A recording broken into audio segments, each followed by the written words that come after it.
Yeah, get it on. Got to get on the trip. We're going to mandate. Get it on, and welcome to a special one-on-one conversation with the great Howie Mandel. Howie is in the parking lot finishing a phone call right now. I'm up against it scheduling-wise, so I thought, well, I'll just talk about Howie for a couple of minutes, and then we'll bring Howie in. It'll be very organic. So first, the plugs. He's got himself a game show.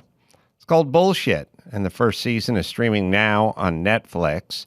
And it's a way, and also as a podcast, which I just did, Howie Mandel Does Stuff, which he does with his lovely daughter in his spacious warehouse that I told him to buy in Van Nuys, California. So that was kind of nice. I went and visited his place the other day. Now he's coming to our place.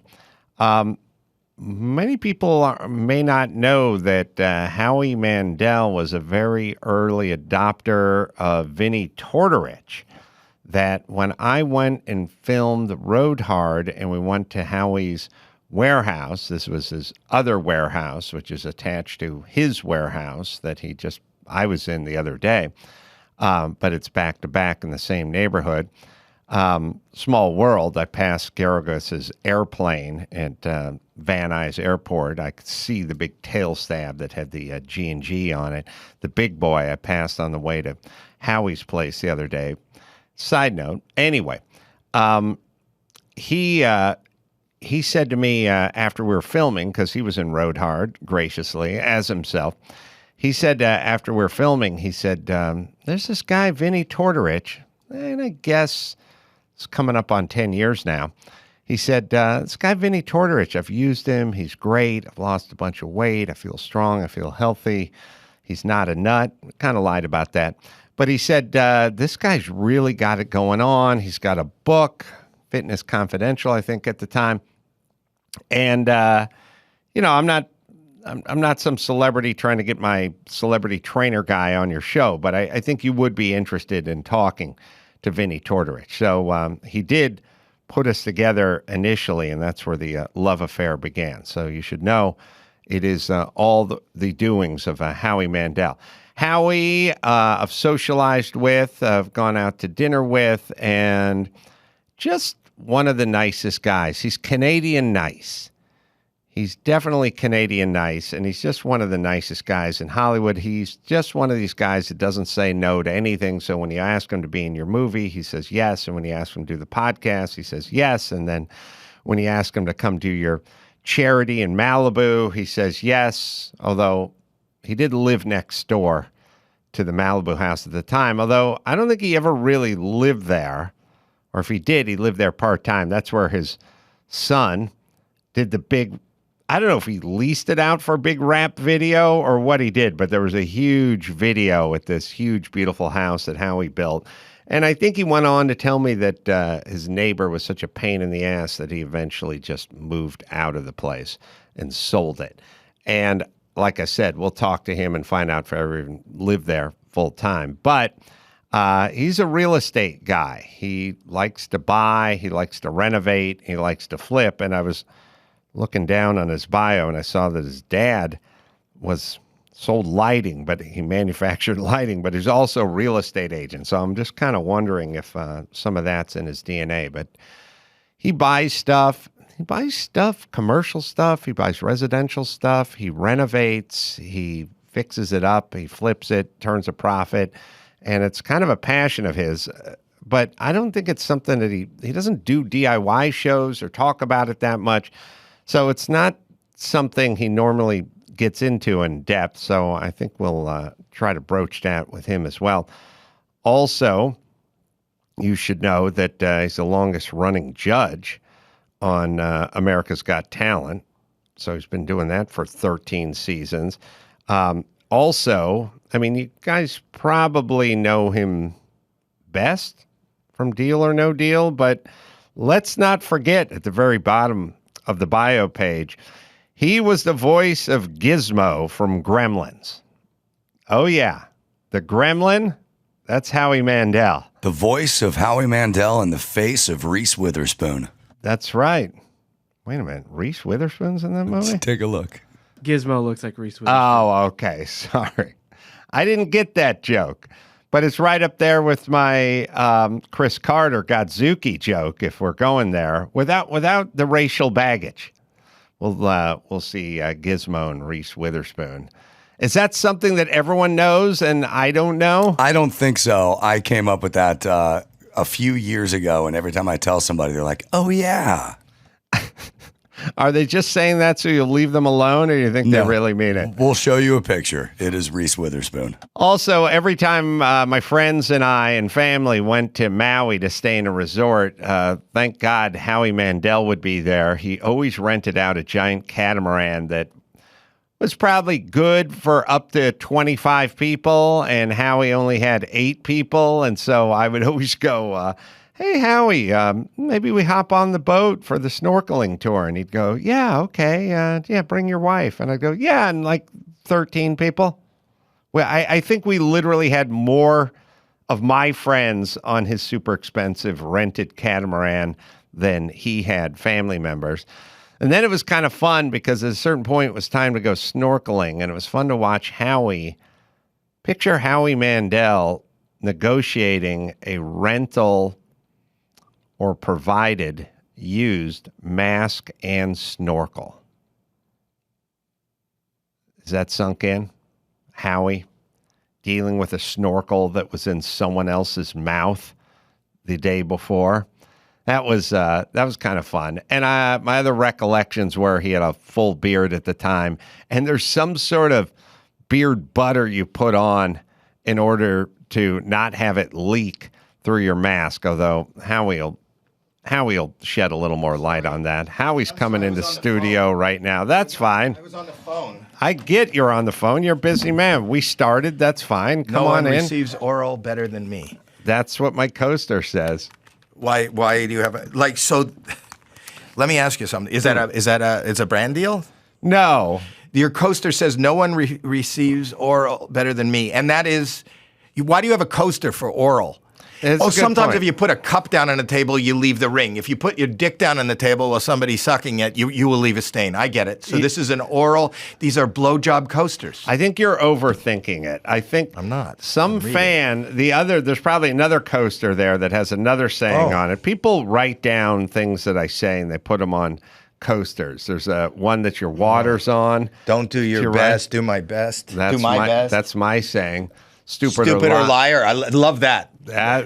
Every politician in the world has now come down to stupid or liar for me. When they get in front of a microphone, I think, are they lying or are they stupid? That's a board game, right? Stupid or liar. Stupid or liar. Hosted by Howie Mandel. Stupid or liar. I love that. All right. So I was reminiscing about your beard butter on the catamaran trip. Beard butter? I was watching you deal with a mask and a snorkel in Maui on a catamaran. Yeah. And you had a full beard at the time. Right. And then you put butter to seal the... Yes. Right. How does that work? Do you beard butter? Yes. It's like... Keep in mind, no one receives oral. Go ahead. Right. So I had a beard. I had facial hair, and when I do have hair anywhere around my head area, I'm very careful with it because it's not often that there is hair in that area. And I was going to put on a snorkel, and it was a mask and a snorkel. Right, a mask and a snorkel, but I didn't want to. It was really uncomfortable on the hair, and if you put this butter on, somebody said, if you put the butter on the beard, it was sealing. So I wouldn't get water in my snorkel. I was uncomfortable with everything. They also tried to sell us, those, they didn't sell us. I was uncomfortable wearing the fins. Other people's feet. That's right. Yeah, are in those. You have no problem. I remember that trip, and your friends, I won't name them, were telling me horror stories. Yes, about probably Daniel.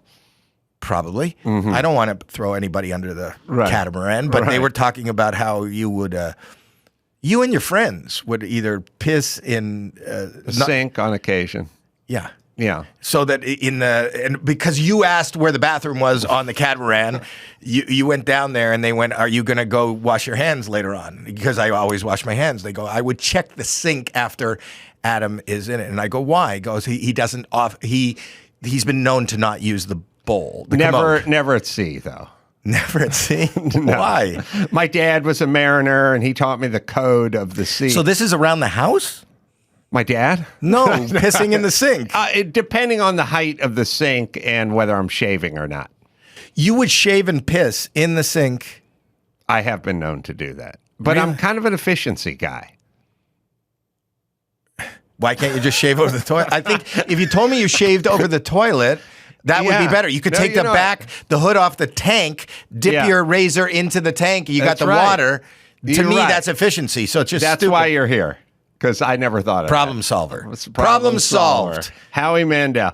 How is your mental health doing? Your physical health always Not good. seems I mean, it's better at the moment. I was, in fact, I spoke to somebody about it, and now I read about it, and I got some press on it. I wasn't going for press, but the COVID. Have you heard of it? That's that monkey bump thing, or is that something like else? That. Yeah. Anyway, don't bring up that. I've just gotten through one. I'm not through it, but it fucked me up horribly. Really? And yeah, because you've known me for years, and before that, I had issues, and I will be the first to admit that 90% of my issues are in my own mind. I have my own mental health issues, which have been diagnosed, and I'm trying to take as best care of it as possible with seeing professionals and medicating, but then COVID just sent me down the fucking toilet. And I gave plugs, by the way, before you came in to Bullshit, the new game show, and the podcast and everything.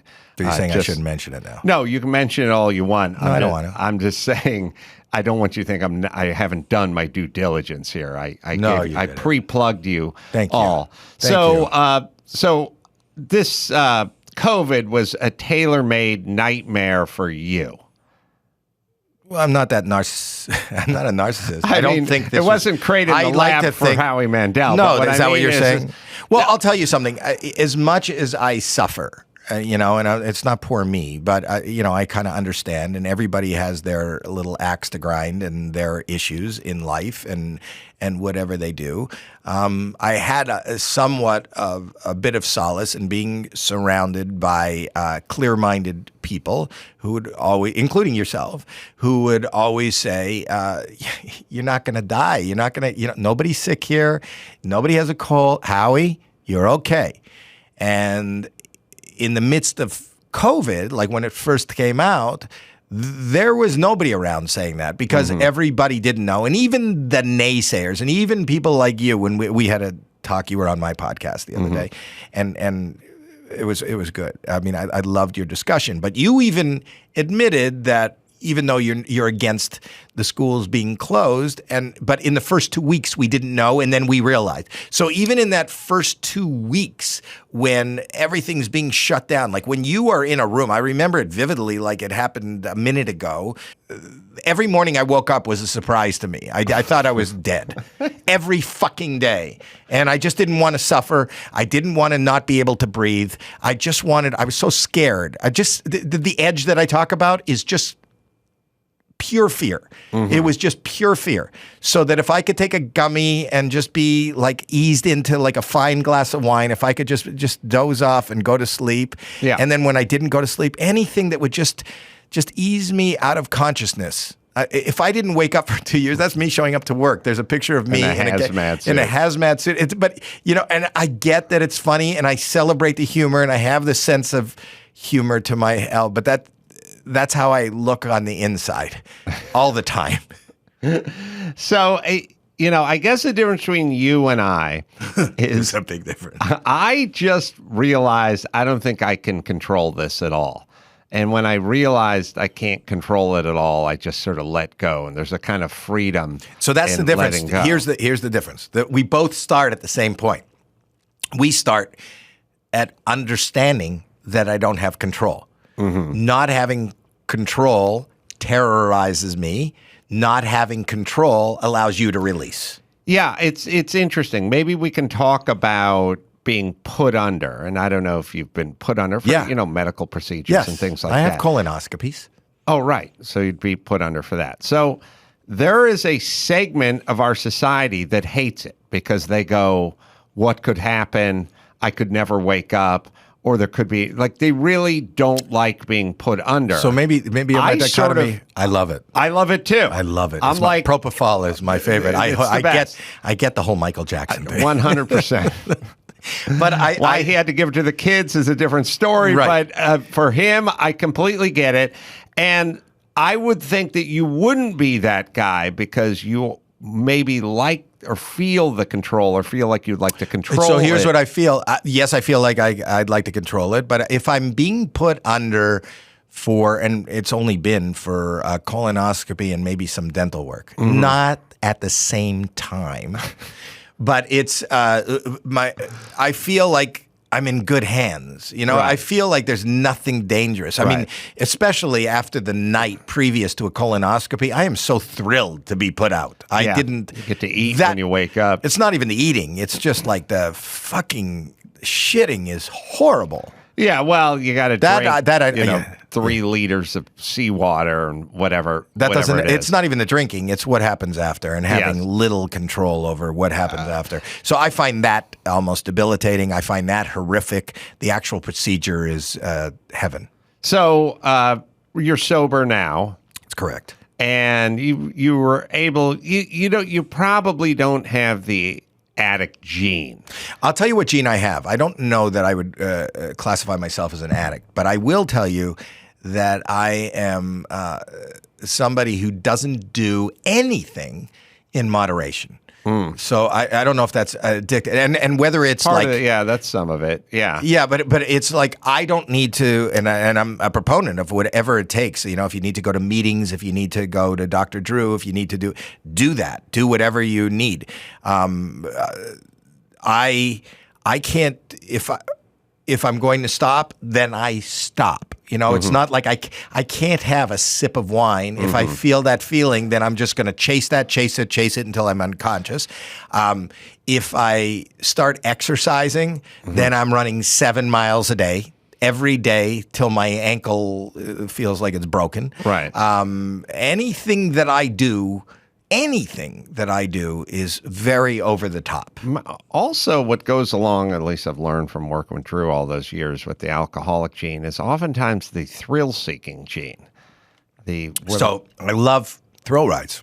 Oh, you do? Oh, yeah, That's I- interesting. Yeah. So you So do it- have so a here's little somebody that because a lot of thrill that. gene. A lot. A lot of that. You know, I like that. I chase that adrenaline, you know, as far, and that's funny because it's also fear, but it's a kind of fear. It's kind of the same.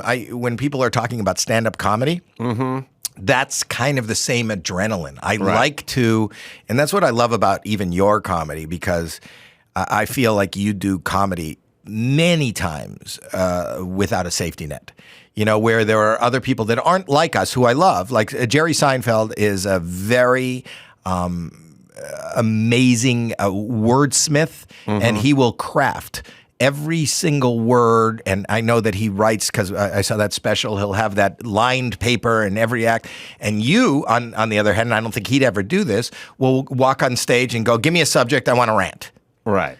And to that end, you know, and I'm someplace in between. I like to have a plan, but if you could take me off the rails and something happens in that room and I can improvise, I need that. Otherwise, I get bored. So the thing about it is, it's like a thrill ride. If I'm going to go on a roller coaster, it's got to be real high. I got to it's got to be real fast. It's got to, make me feel like you come this close to death and your heart is pumping. You go, I want to go on again. If you just sat on a rail and went, 5 miles an hour through a breeze and leaves and everything, I'd be bored as fuck. The same thing with comedy. I want it to be a little bit dangerous. I kind of understand why, and I used to get mad at it when you go to a rock concert or a concert and they don't want to sing their hit, because the fun of it is kind of playing something new or playing something exciting and then, educating the audience in the moment and having them like join you in this new discovery. Yeah, it's this fine line between diversity and experiences and challenging yourself and a kind of safety and a familiarity, and everyone sort of deals with it in their own way and struggles with it in their own way. But for me, my simple rule is if you say would you like to do X, Y, or Z? And it sounds a little scary. I usually go, yeah, I'm in, just because it seems scary. And I kind of like that too. But then again, I'm such a fucking wuss as far as afraid of things that other people aren't really afraid of. You know, getting dirty. We talked about, I brought up briefly, the cold water tank. And the reason I bring that up, and I don't know if you can find any data on that, Chris. We had that Huberman clip with the cold water plunge thing, but it's really transformational. For what does it do? Besides make you cold. It really changes your system, your immune system, your body, but it really affects your mind too in this really positive way. And how often do you do it? You do it every day, and you do it for like 3 or 4 minutes. You just get in this cold tub. And I'm just saying, just sit in freezing cold water. And I'm saying, up to your neck. Yeah. And I'm saying, as a guy who challenges himself physically, like we know Vinny Tortorich. Yeah. You're in great shape for certainly a 66-year-old man. You look brand new. Right. You just said moments ago you'll go running for 7 miles. Like you will endure the pain. You will push through. Right. You got a good mind over body kind of mentality when it comes to physicality. And then there's also issues mentally and emotionally.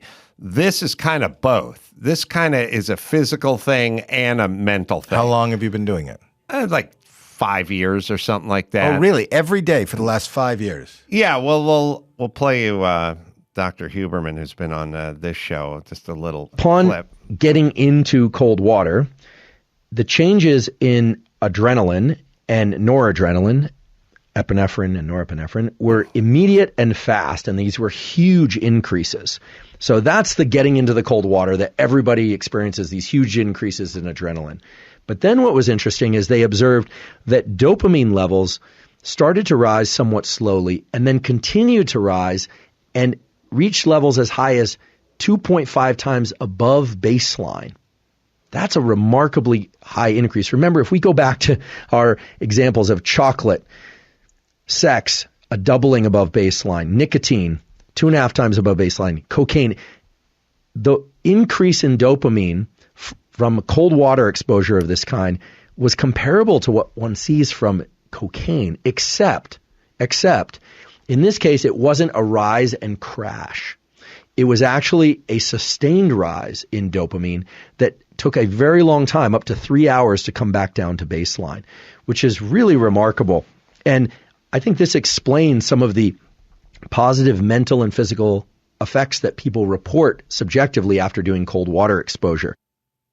Yeah, it's really interesting. So do you find that if you do that every day, like I was talking about doing gummies, does your body acclimate to, like, do you have the same adrenaline rush? You've been doing it every day. Yeah, you tend to acclimate, but it's not like the drug acclimation where you just get back to even over now with 5 Vicodin or whatever. You start to get to that homeostasis thing. No, it's good. It's like good every day. And you're saying it's good physically and mentally. What does it do for you physically?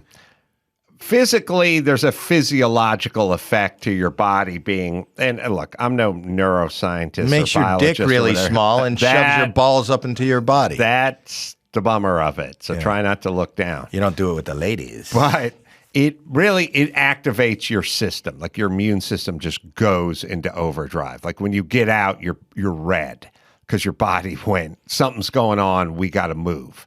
And so it kind of activates your body. But it's really good mentally. Well, I would imagine your body's red because your body is trying to warm itself and the blood is coming to the surface. It's trying very hard. Right, so that's not always good. It's trying to save its own life, right? Basically. I'm telling you, I'll try it. A guy like you got the means, you can get the tub. No, I will. You got the warehouse, you plug it in. You know, I'll be honest with you. So this is the second podcast I've done in a week. Mm-hmm. And the last one I did was Bill Maher. Mm-hmm. And I was making fun of Bill Maher because he had a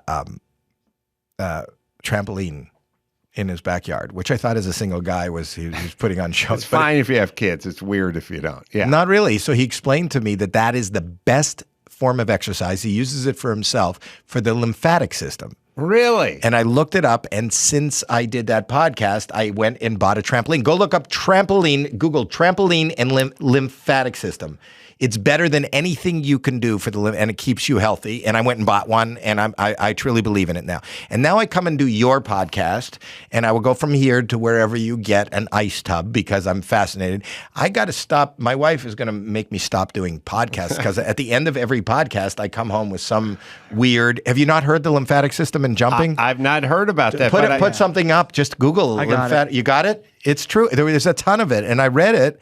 And it actually makes sense here. Yeah, so jumping helps the body to detoxify by enhancing lymphatic circulation. It cleanses your lymphatic system, which helps remove the toxins, and the changes in gravity cause the lymphatic channels to expand, and that's how it enhances the circulation. So you get one of those little trampolines, and it's cardio, and you do it for like 10, 15 minutes. Look, just that. You just jump on the mini tramp every day. He's got a giant one, so I mean he can use it for his guests, right? And that, but that's what I do. I have one. You were at my office yesterday. I have one in my office, and I will just jump on it.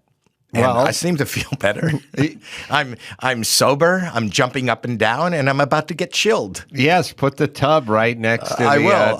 trampoline. I'm a whole new person in your office. Podcasting has been good to me. Simply Safe. Today's episode is brought to you by Simply Safe Home Security. We believe homes should be the safest place on earth for every family. I've used and recommended Simply Safe for years now. It's a great company. It's a great product. 24/7 professional monitoring. Simply Safe's agents dispatch police and first responders the moment there's a threat that is detected, even if you're not home or cannot be reached.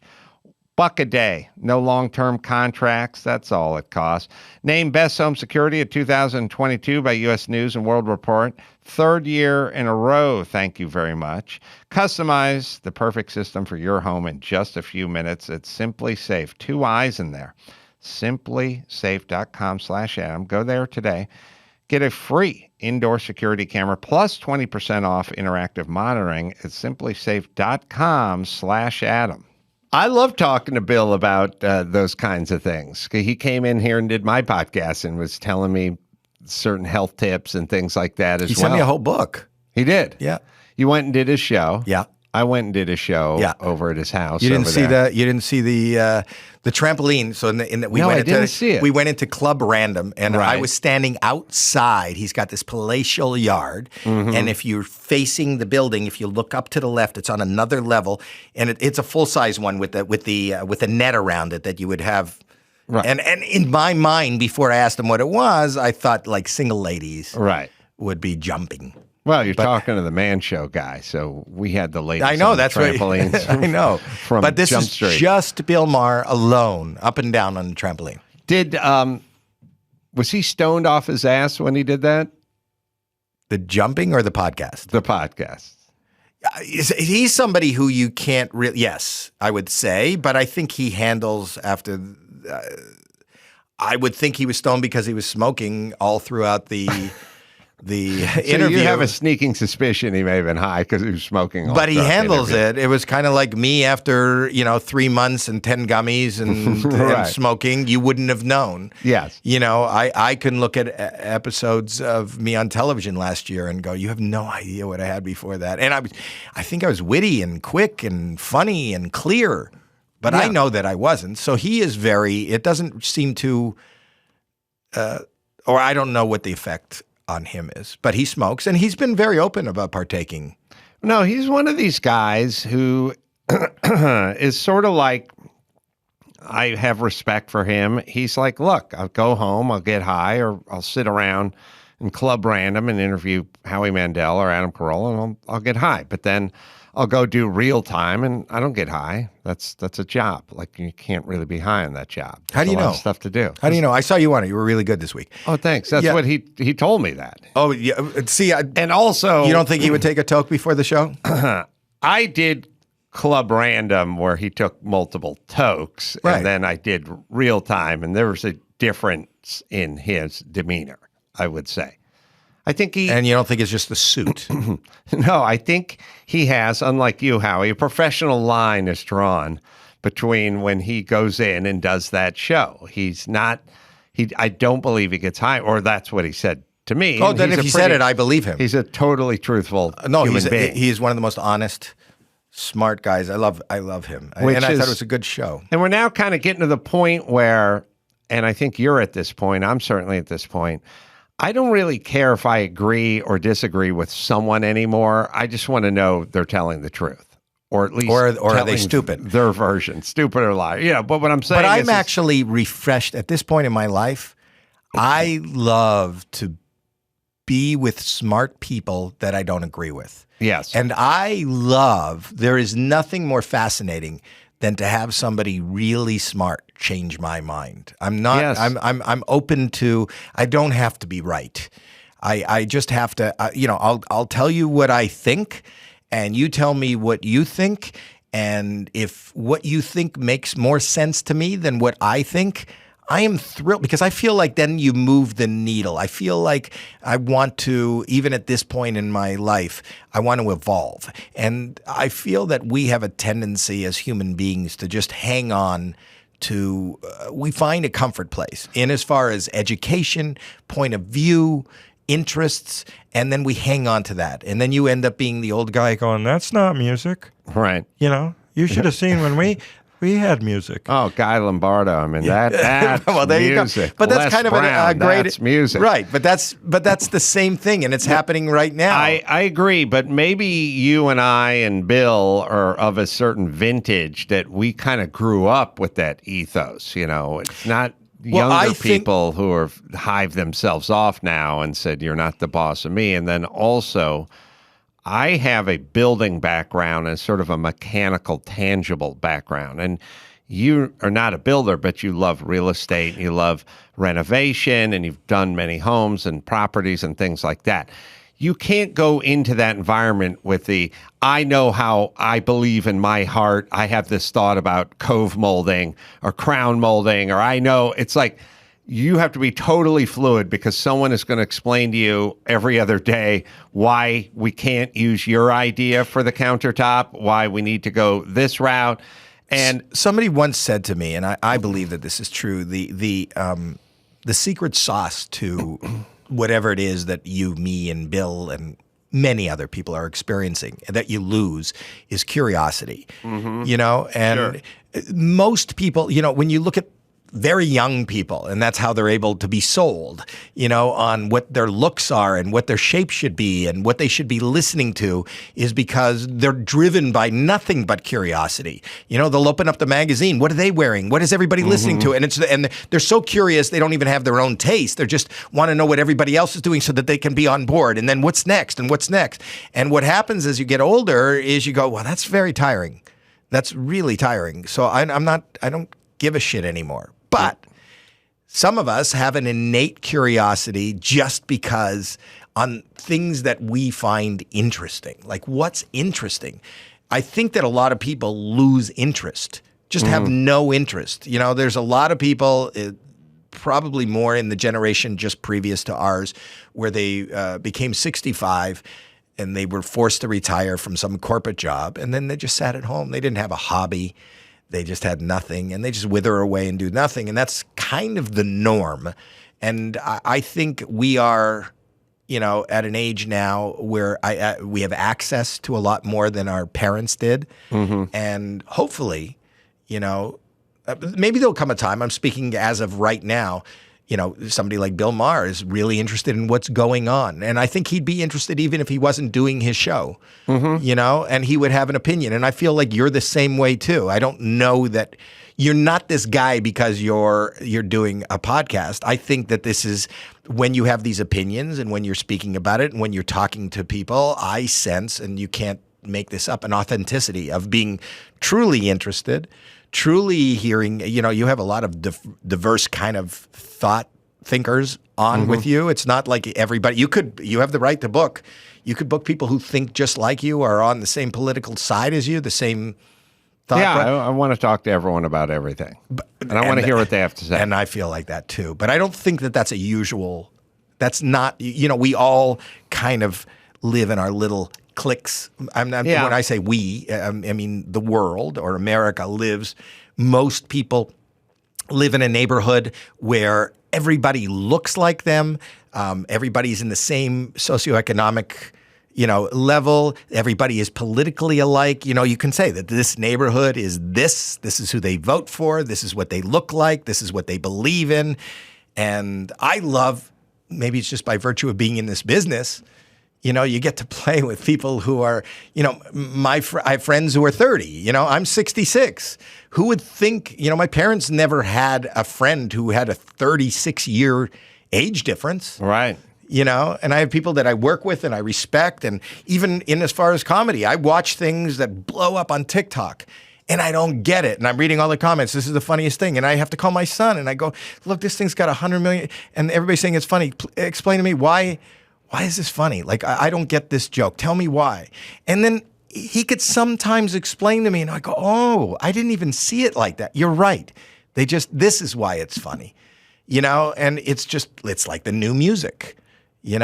I get it. I get that if you listen to music today, the life experience is different than the Beatles singing, and I love the Beatles, I Want to Hold Your Hand. Nobody could write a song as, No. She Loves You, yeah, yeah, yeah. Yeah, I think the posture that people should be in, well, I'll actually tease that. We'll take a quick break. We'll come back with more Howie Mandel. Oh, good. I'm tired. We're going to take a break. No, right after this. All right. The posture you should be in, or one should be in, is I have these thoughts, but I'm hearing something else. Like I'll give you an example. You bring up music. I'm old school with the music, and I am a little bit of Grandpa Carolla with this new stuff and all the auto tune and everything. I don't get it. So I had a guy in here, Gary. Now he loved Kanye West, and all I saw was Kanye West on Saturday Night Live a couple times where he'd come out and he'd just point at the ceiling wearing a huge parka and snow boots. I don't know, it must be cold on that set. And he'd be talking and his voice just sounded like he was singing through a Roomba vacuum, and I was like, I don't get it. But I didn't stop at I don't get it. I said to Gary, help me get it. You got to help me get it. Or now, by the way, I still might not get it. And by the way, it might not be me getting it. You may be high and he may suck, but everyone thinks he's a genius. Right. And I don't. So I'd like to know. And Gary tried to get me to get it. He didn't bring up very good examples, and I didn't get it. But then a couple years later, I'm driving around with my young daughter, and she's got Kanye going 24/7 in the car, and I'm listening just as we're driving. We're not on the clock at this point, so to speak. We're just driving around, and there's another Kanye song and another Kanye song, and I'm like, all right, I get it now. I understand why you guys like this. I'm still not going to sit around and listen to Kanye West music, but you should be of the posture, which is, I think of this thing this way, but somehow society disagrees with me. So convince me. Well, here's my arms thought. Won't be folded. No, the but whole time. here's my thought on music and pop culture and comedy and maybe even art and television. I think that as human beings, as we grow and we go through different stages of life, and probably from right before prepubescent through puberty and just for a few years after, I think we are these sponges of what's going on in society. And they become, whether it's the songs, whether it's the movies, or whether it's, even the style, all melds together when you have when you get laid the first time. You remember that song that was playing, or when you break up with your girlfriend, you go, that was a song, and in those moments, it speaks to you so deeply. You're not as removed as you are watching Kanye now, as however old you are watching him. It doesn't mean anything to you. But when popular culture, and you're right in the midst of that culture, means something to you, I think you absorb it. Well, think about perfume.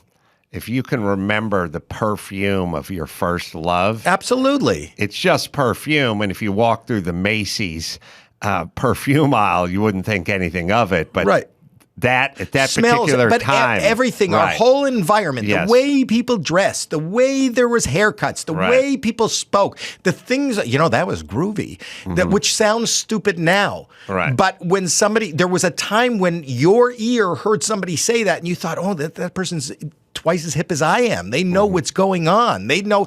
And the point that I'm making is it's really hard juxtaposed to where you are in your life and how settled to intake. I believe we absorb music, we absorb comedy, we absorb pop culture. If We are like dried up sponges. Yes. And if we could keep a little bit of that moisture and understand what it is, then we can still absorb it and maybe even understand what they're doing. And in Kanye's songs, in a lot of Kanye's songs, he's talking about what is happening now. And the words may not mean anything. He did that song with Rihanna and Paul McCartney, which may mean more to you because it was Paul McCartney, but 5 seconds from Wylan.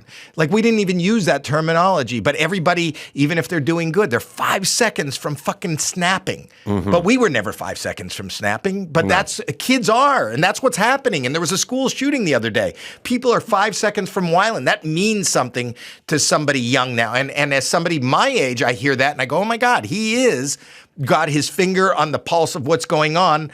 I'm not what's going on, but I can understand what's going on. But even if I understand what's going on, you and I are watching it once removed. We are no longer the consumers of pop culture. Well, it's also something that happens when you get some square footage and some air conditioning and some bills to pay and stuff like that. It's just hard to focus like you could when you were struggling and you were poor and you were young. Right, but it's funny because you said, like, I don't like all that auto-tuning stuff because people used to play.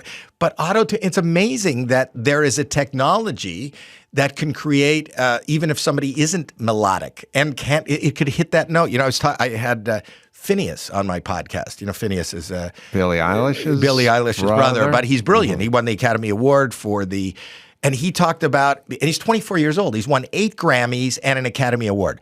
And he was talking about how what you and I would have considered, I'm not musical at all. I know nothing about music. But I would think a musician plays a piano, plays a guitar, reads music, has the ability to sing. He was explaining to me that in his generation and a lot of people older, he has figured out a way digitally with a laptop to create, the biggest hit, the first hit they had. You know what the first sound was that it was Billie removing her Invisalign and sucking out the saliva. That is the first sound on their first hit.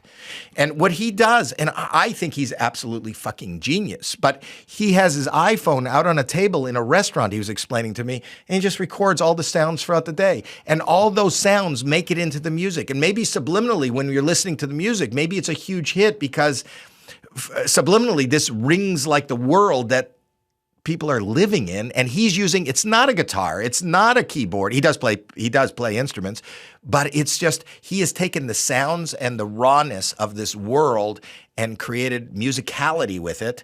And you can't deny that he's touching a nerve. No, I mean, it's kind of like Warhol, which is you go, oh, come on, that guy's not an artist or a fine artist, or, he's painting Campbell's soup cans. I mean, come on, give me a break. And I got to say, I'm sure many artists, many people of his generation looked at that and scoffed. And then so did many Americans. But when you get a little distance from it, and you kind of go back and look at it, you went, oh, he was just doing something different in a way that we hadn't accepted before. But even before you this. can go beyond that. I mean, have you been to the Louvre? Have you seen the Mona Lisa? Yeah, I've been to the Louvre. Have you been? Did you see Mona Lisa? Mm-hmm. What did you think? It's like I feel like I've seen so many images of it before I saw the real. Was it one. not one of the biggest disappointments? Yeah, because the seeing the Mona Lisa in person and seeing the Batmobile in person will ruin it for you. The original Batmobile. Right. When you walk up on it, you go, this is a 64 Mercury that someone took a hacksaw to the wheel and then took some black electrician's tape and like wrapped it around it. Right. And took a labeler that my mom had from the garage and put it on the dashboard. Like you'll look at it and go, oh, this is disappointing. But I bet you at a certain time in your life, even in person, you would have went, wow. Yeah, I'm sure. And now as we get older, our perspective changes. We're looking at things from different. So I looked at the Mona Lisa and I thought, this fucking little shitty painting, which if it wasn't the Mona Lisa, there's no reason I would never purchase this. I would never put this in the living room. I don't even like it. I don't really get it. But at that time in the Renaissance era of artistry, this is what people were doing. And that was a good painting. And it spoke to people of the time and maybe even later. And maybe people who are historians see the beauty in it. I don't. I still don't. I know it's worth a lot. I know I don't even like the imagery, like even buying a Mona Lisa poster. I don't relate to it. So you have a constant curiosity, which is probably built into the comedic sensibility, where you're looking for things and trying to assemble them and make sense of them, and then part of it's just an intellectual pursuit. And then you also have a drive. You have an energy. You have a sort of what's next. You never run into Howie Mandel and go, "What's up?" And he goes, "Nothing." I think that it's coined by Oprah. I think I have FOMO. FOMO, right? Fear of missing out. Oh, I always think there's something going on that I'm not aware of. So I spend countless hours on every fucking platform. And whether that be TikTok, Instagram, whatever. And I hate workaholic, but are you a workaholic, or do you just look at your work as not work, but yet just what you do? Going back to what I said about a half hour ago, I don't do anything in moderation. So I don't work a little bit. But, you and I are kind of lucky by the things we enjoy, and the things that we do happen to be also our job. Right. But I would do this. Well, and I do this. I'm here honestly today because I like you, and I think this is a fun conversation. And if you can go over to a friend's house and have a conversation, now it just so happens my friend has a microphone, and my friend will record this, and my friend will put it on the air. I'm not getting paid for this, and maybe some benefit could come because you'll promote my podcast and bullshit and whatever. But ultimately, I'm here because there's nothing better for me to do right now. This is a good thing. This is not nice. No, I agree. It's an experience, and whether we're talking to you or Bill Maher or the aforementioned Huberman or whoever, you forget you get to talk to some really world-class thinkers. That most people don't get that opportunity. I mean, you have to sort of think about who your friends are, like. Well, I have to say, it became really apparent to me. I had COVID a couple of weeks ago, and I wasn't that sick, but I did quarantine. My wife has asthma, so we're empty nesters. So I stayed in a room for 10 days. So, and I didn't have the ability, and we were taping, and I was shunned from work. I wasn't allowed to go for work because I was positive, and the inability. I could sit in the room and watch TV all day, or I can go sit in the backyard, and you have no idea how hard I crashed just not being allowed to even do something like this. Like, I couldn't go anywhere. I could make a phone call. I could FaceTime you, but it wasn't the same. To me, this is my life. They say show business is your life, but it really just is my life. Meeting people, talking to people, conversing, learning. I sit on Instagram and every platform there is. Maybe I'm doing research. I don't know that I am, but that's what I do. And then somebody sometimes gives me a check for it, and that's nice too. Yeah, I completely agree. And Howie, we're out of time, but I'm so happy you were able to find some time to come out and have a great conversation. And I want to give these plugs out, so I will. Bullshit's the name of the show. Netflix. It's out as we speak. And then also the podcast, which I was fortunate enough to do. Howie Mandel does stuff. He does it with his lovely daughter, Jacqueline. And you can find the podcast wherever you find it. It drops new episodes every Tuesday, but wherever. How often do you drop yours? Every day? Yeah, every day. Every day you drop.